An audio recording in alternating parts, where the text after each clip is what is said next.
வளர்ச்சியும் வாய்ப்புகளும் தொடர, தமிழும் தமிழகமும் தலை நிமிர மோடியின் கேரண்டி இருக்கு. இனி பயம் எதற்கு?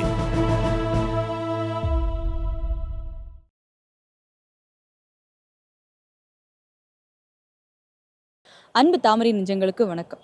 நம்ம தொடர்ந்து திருவண்ணாமலையில் இருக்க 6 தொகுதியில் இருக்க மக்கள்கிட்டையும் கேள்விகள் கேட்டுட்டே வரோம்.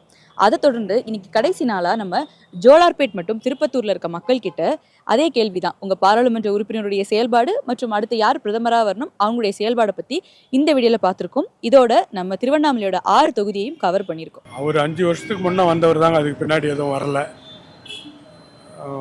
திருப்பி இப்போ வேட்பாளர் நின்றுக்கிறாரு. கொஞ்சம் டவுட்டு தாங்க, மக்கள் விரும்பலை. ஆளுங்கட்சின்ற ஒரு அதிகாரம் தாங்க, இதை தவிர மக்கள் விரும்பலை. நீங்கள் சிஎன் அண்ணாதுரை பற்றி கேட்காதீங்க. தமிழ்நாட்டில் இருக்கக்கூடிய எல்லா டிஎம் கேம்பிங்களும் இந்த 5 வருஷமாக யாருமே தொகுதி பக்கமே வரலை. ஒன்று. ரெண்டாவது விஷயம், இவங்க எந்த ஒரு திட்டமும் கொண்டு வரலை. ரெண்டாச்சுங்களா, 5 வருஷமாக எங்கள் வாணியம்படி தொகுதி, நாங்கள் திருப்பத்தூர் இது பக்கத்துலேயே வாணியம்படி வேலூர் தொகுதி, அங்கேயும் எவ்வளோ 5 வருஷம் கதிர் ஆனந்த் வரவே இல்லை. அப்போ இவங்க வராமல் இவ்வளோ விஷயங்கள் இப்போ எலெக்ஷன் நேரத்தில் மட்டும் ஓட்டு கேட்கறதுக்கு வராங்க. பொதுமக்களும் அதான் கேட்குறாங்க. நீங்கள் 5 வருஷமும் வராமல் இன்றைக்கி ஓட்டுக்கு நீங்கள் ஓட்டு கேட்குறீங்களே, நாங்கள் எதை நம்பி ஓட்டு போடுறோம்? இன்றைக்கி மட்டும் இவ்வளோ கோரிக்கை வச்சு நீங்கள் ஓட்டு கேட்குறீங்க. ஆனால் 5 வருஷமும் நாங்கள் உங்களை எங்கே பார்க்குறது? எங்கே பார்க்க முடியும்? இன்றைக்கி மட்டும் தெருவாக வரீங்க, வீதி வீதியாக வரீங்க. 5 வருஷமும் வரல. இப்போ கொரோனா 2 வருஷம் வந்தது. எந்த எம்பி எந்த தொகுதியில் வேலை செஞ்சாங்க? யாருமே வரல. நன்றி சொல்ல கூட வர மாட்டேன்றாங்க. அப்போ எப்படி ஓட்டு போட முடியும்? செயல்பட ஒன்றும் பரவாயில்ல, அவர் பொறுத்த வரைக்கும் குறை சொல்ல முடியாது. அந்த அளவுக்கு அவர் பண்ணிக்கிறாரு. பாராளுமன்ற உறுப்பினர் இது வரைக்கும் நாங்கள் பார்த்ததில்ல. அவர் கண்ணில் எலெக்ஷன் மட்டும்தான் வந்தார், ஓட்டு கேட்கறதுக்கு வந்தார். அதுக்கு பின்னாடி அவர் இது வரைக்கும் பார்த்ததில்ல கண்ணில். எனக்கு நினைவு தெரிஞ்சு 15 வருஷமாக டிஎம்கே தான் இங்கே ஆட்சி ஆள்றாங்க.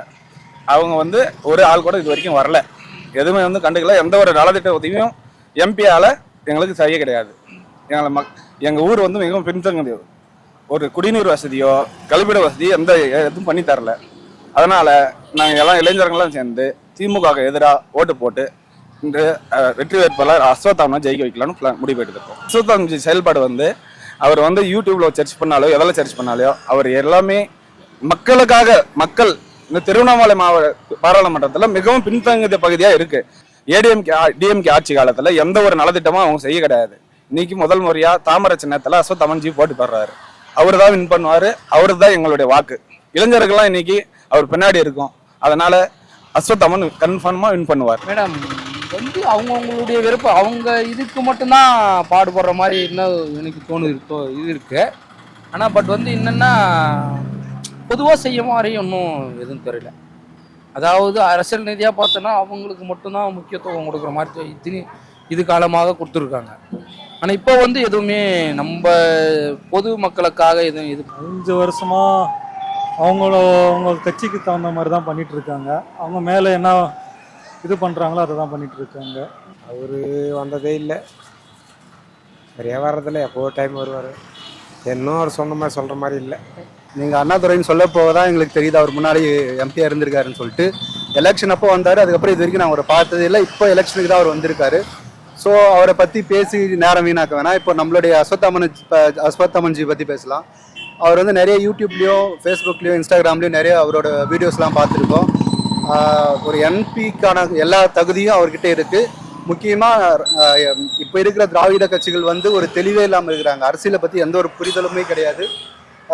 நார்மலாக ஒரு சின்ன விஷயம் கூட அரசியலை பற்றி எதுவுமே தெரியல. எது கேட்டாலும் எனக்கு தெரியல, நான் பார்த்து சொல்கிறேன், நான் கேட்டு சொல்கிறேன் அப்படின்ற அரசியலை தாண்டி நம்ம அண்ணாமலைஜியும் அஸ்வத்தாமன்ஜியும் அவங்களுடைய அரசியல் புரிந்துணர்வு பார்த்தீங்கன்னா ரொம்ப நல்லாவே இருக்குது.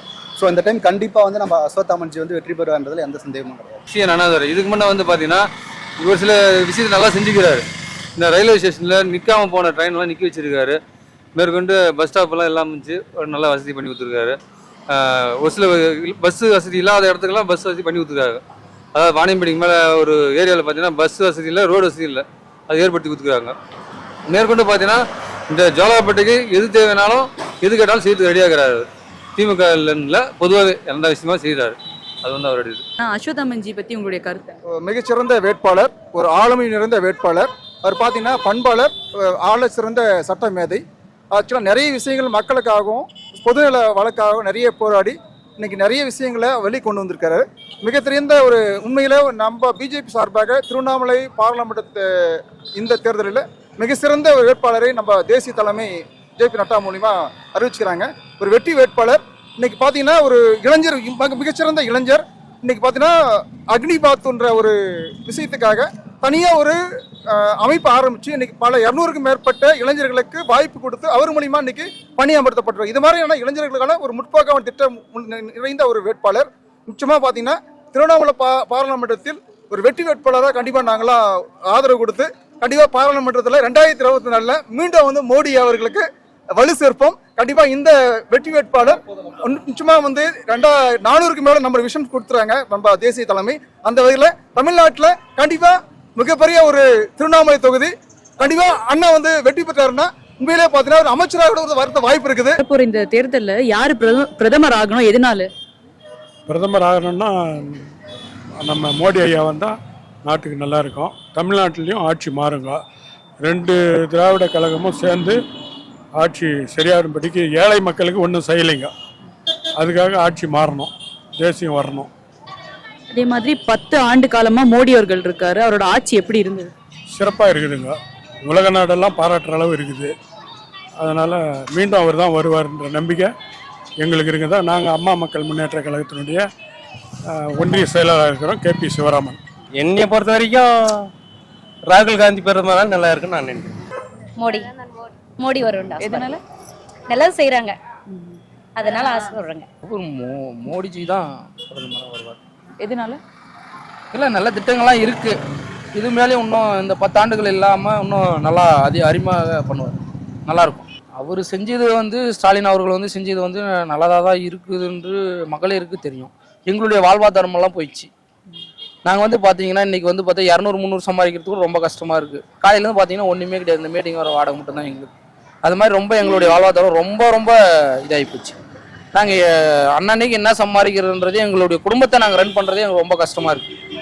அவர் அந்த திட்டத்தை வந்து அது மட்டும் பண்ணாமல் இருந்தாருன்னா முதலமைச்சர் நல்லா இருந்திருக்கும். கண்டிப்பாக மோடி தாண்டி.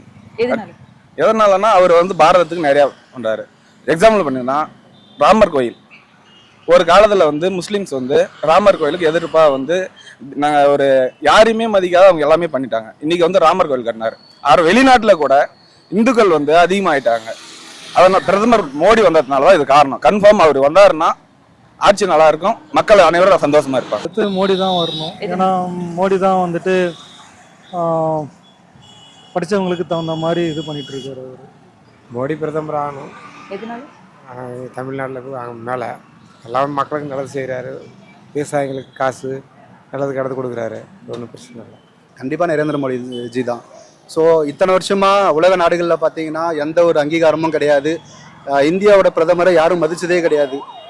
10ஓட 11 பின்னாடி தான் நிற்பாங்க. ஸோ இந்த டைம் இந்த 10 வருஷத்தோட வளர்ச்சியை பார்த்தீங்கன்னா உலக நாடுகளே மோடிஜி அவங்க தனியாக கூப்பிட்டு அவங்களுடைய உலக நாடுகளை எல்லாருமே தனியாக கூப்பிட்டு அவங்களுக்கான ஒரு விருந்து வைக்கிறதோ இல்லை அவங்கள கூப்பிட்டு தனியாக கௌரவிக்கிறதோ நிறைய பட்டங்களை கொடுக்குறதோ நிறைய நடந்திருக்கு இந்த ஒரு 10 வருஷத்தில். ஸோ அதை நம்ம வந்து பெருமையாக பார்க்கணும். எந்த ஒரு விஷயத்தையும் எந்த ஒரு பிரதமரும் இந்த மாதிரி இல்லை. இன்னும் மேலே மேலே நம்மளை பெரிய லெவலுக்கு கொண்டு வரன்ற ஒரு நம்பிக்கை இருக்குது. கண்டிப்பாக பிரதமராக வந்து நரேந்திர மோடி ஐயா தான் வருவார். இப்போ இருக்கிற பொசிஷனுக்கு நம்ம மோடிஜி வர்றது நல்லது தான்.